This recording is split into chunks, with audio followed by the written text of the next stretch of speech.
Elias fell in love with the house because of its silence.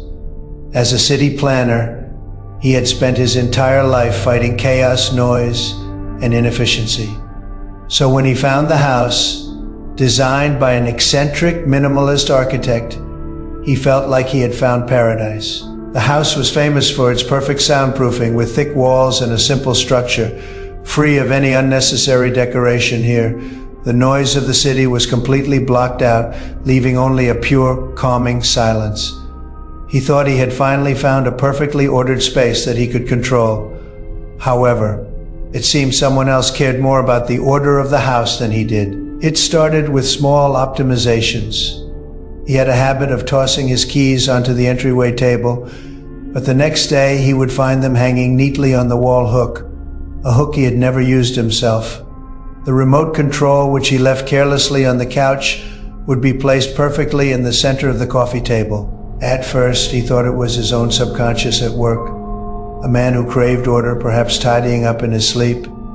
The idea made him chuckle, but the optimizations became more personal, more unbelievable. The messy folders on his computer desktop would be sorted overnight, renamed according to his project deadlines. The chaotic bookmarks in his browser would be organized into a clean, logical tree structure. This was beyond sleepwalking. A silent alarm went off in his mind. Someone was invading his life, but not to steal, to organize.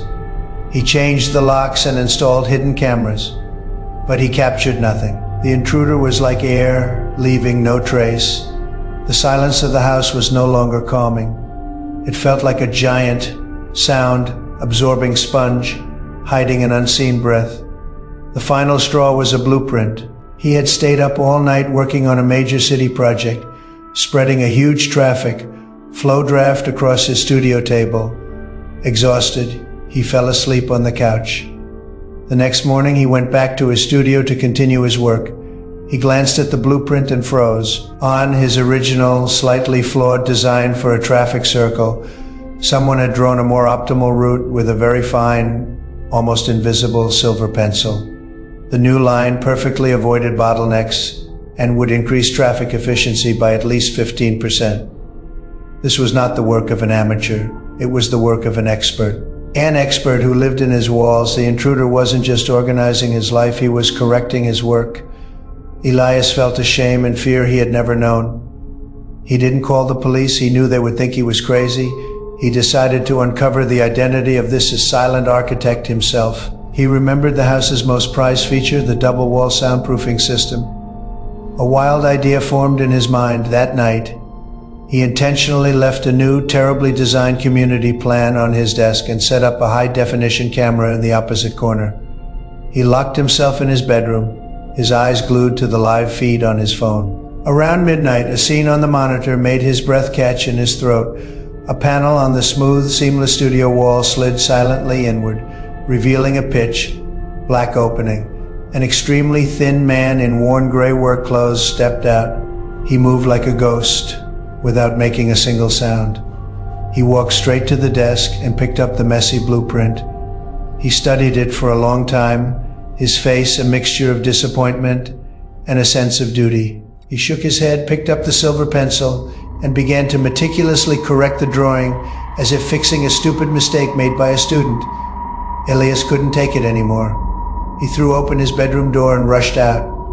"Who are you?" The man was startled by the sudden noise, but his face showed no fear, only the annoyance of having his work interrupted. He held up the blueprint, pointed at the chaotic design, and said in a hoarse voice, as if he hadn't spoken in a long time, "This is all wrong. The flow, the space, the function, all wrong. I have to fix it." The police investigation revealed an unbelievable truth. The man was the son of the original architect who built the house. He had grown up there, obsessed with his father's philosophy of perfect order to a pathological degree. When his father died and the house was sold, he refused to leave. He used his knowledge of the house's structure to hide in the maze, like space between the walls, the space designed for soundproofing. He saw himself as the house's guardian or curator. Anyone who lived there had to abide by the perfect standards his father had set. He wasn't invading, he was maintaining. Elias moved out. He fled the paradise that was haunted by the ghost of perfectionism. He rented a small, noisy, messy apartment full of the chaos of life. He started to intentionally leave things in disarray, finding a sense of security in the disorder. Only chaos could prove he was truly alone. But sometimes when he is working late and subconsciously arranges the pens on his desk into parallel lines, he shudders. He stares at his own hands, feeling a strange sense of dread. He doesn't know if this impulse for order comes from his own professional habits, or if the silent architect has already drawn a permanent, perfect blueprint deep inside his soul. The first thing Julian noticed was the silence. As a sound designer who worked from home, he had a sharp ear for acoustics. His apartment, a spacious loft in a converted warehouse with high ceilings, had always had a clear, satisfying echo. The sound of his footsteps, a closing door, or even pouring a glass of water would leave a short, pleasant tail in the air. But one week, that tail disappeared. The sounds became dry and flat, as if something was absorbing them on the spot. At first, he blamed the new rug and couch he'd bought, thinking they were soaking up the extra reverb. He was even a little annoyed by it, feeling like the apartment had lost some of its soul. He was wrong. It wasn't the loss of a soul, but the arrival of another one. The strange thing started with sound sometimes. While working late at night, he'd hear a very faint click, like the record button being pressed on an old tape recorder, coming from deep inside the ventilation ducts. He dismissed it as the heating pipes expanding and contracting. Then he started hearing replays. One afternoon, he absent-mindedly hummed a tune while making coffee. Hours later, as he sat in his studio in total silence, that exact same melody, faint and distorted, drifted down from the vent cover above his head. It wasn't his humming. It sounded like a poor quality recording being played back through a tiny speaker. Julian's blood ran cold. He shot up from his chair, and the sound stopped. He pressed his ear against the vent for a long time, but all he heard was dead silence. He started to question his sanity. Had he been wearing headphones for so long that he was starting to have audio hallucinations? To test his theory, he did an experiment. He cleared his throat and spoke a single meaningless sentence toward the main vent in his living room. "The moon is made of cold cheese." Nothing happened all day. He almost laughed at his own paranoia.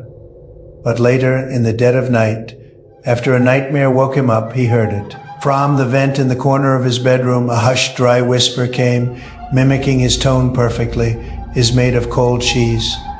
Fear gripped his heart like an icy vice. It wasn't in his head. Someone was listening to him, recording his voice, and playing it back like a parrot. For the next few days, Julian lived in a silent terror. He stopped making unnecessary noise, avoided phone calls, and even tiptoed when he walked. He felt like his life was being copied and archived frame by frame. The person in his walls was like a greedy parasite, feeding on his sounds. He had to find them. He took his most sensitive directional microphone from his studio, aimed it at the largest vent in the living room, connected it to his computer, and started recording. He locked himself in his bedroom and stayed awake all night. The next morning, he put on his studio headphones and clicked on the 8-hour audio file. What he heard would haunt him for the rest of his life. It was a twisted symphony composed of clips from his life. The sound of him opening a can yesterday, the flush of his toilet, the sigh he made when he sat in his chair, even the faint sound of his own breathing as he slept. These sounds were clumsily edited, looped, and replayed, mixed with the sound of a stranger's suppressed breathing and a quiet, satisfied humming. The most terrifying part was that the person was practicing. He would play a sentence Julian had said over and over, then try to imitate it with his own voice, trying to match the exact pitch and rhythm. He wasn't just eavesdropping, he was learning how to be Julian. Julian ran like a madman to his closet and grabbed a crowbar. He pried open the metal grate of the living room vent, and a wave of stale air smelling of sweat and dust poured out. He shined his phone's flashlight inside. Deep in the main ventilation duct, a man was curled up. He was bone thin and pale, surrounded by a dozen old portable tape recorders and mountains of cassette tapes, A crude microphone on a wire snaked out from his nest aimed directly into Julian's apartment.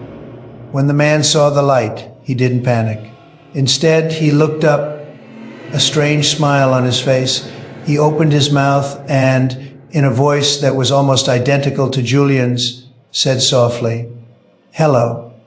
Julian let out an inhuman scream, dropped the crowbar, and fled the apartment. The police later identified the man as a librarian who had gone missing years ago, suffering from a severe identity disorder and a compulsion to mimic others.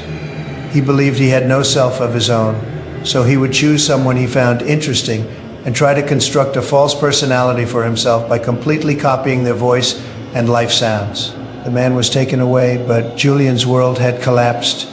His voice, the tool of his trade, a part of his very identity, had been stolen, imitated, and contaminated by someone else. He sold the apartment and moved to a small, isolated house in the countryside. He stopped working as a sound designer. He became afraid of sound, especially in the dead of night. He sometimes feels that when the wind blows through the chimney, it carries a faint echo, the sound of someone somewhere practicing how to speak just like him. He knows the echo eater is gone, but a part of him will forever remain on those stolen tapes, living inside another man's